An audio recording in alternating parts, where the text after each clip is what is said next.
This is where you plug in your machine, and this is where we plug in the foot control, your on-off switch, and your hand wheel. This is your bobbin winder spindle. Here's your spool pin. We have your carrying handle right here, thread guides, thread tension dial, take-up lever, and this is your needle up, needle down button. You push this, needle goes all the way down, push it again, needle comes all the way up. And the needle threader, which can be really handy for threading your needle. I'll show you that in my threading video. Behind that is the buttonhole lever. Now I'm going to show you buttonholes in a different video. Over here is our presser foot lifter lever right here, and you can lift it extra high for those really thick, lofty fabrics. Under here we have our feed dogs, and on the needle plate we have these lines to line up the edge of your fabric so you get a nice straight seam. Then under here is where you put your bobbin, right there. We have our accessory tray where you can put your most often used accessories, and you can put 3 bobbins right here on the side. This accessory tray comes off to give you a free arm, which is great for hemming pants and jeans. And this is the lever for lowering your feed dogs. You just push this way and your feed dogs go right down.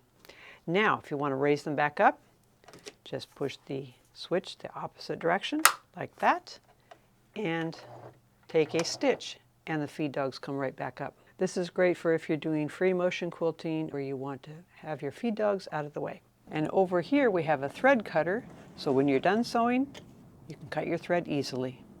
And this is the presser foot pressure dial. This can be changed depending on the amount of push you want on your presser foot.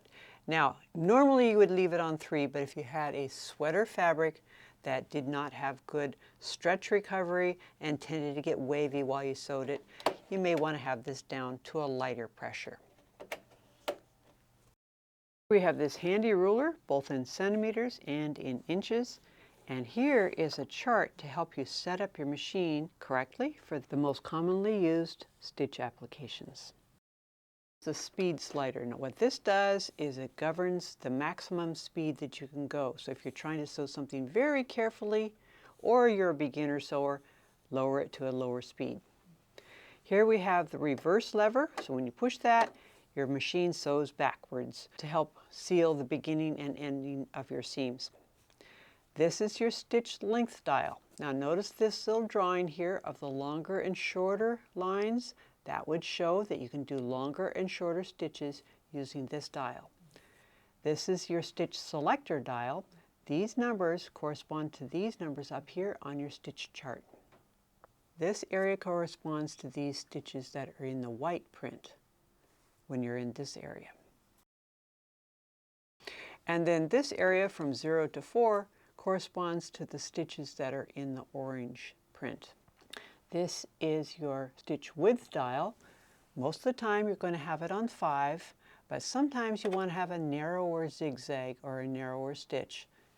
So that picture is going to help you know this is your stitch width dial. And that was the overview.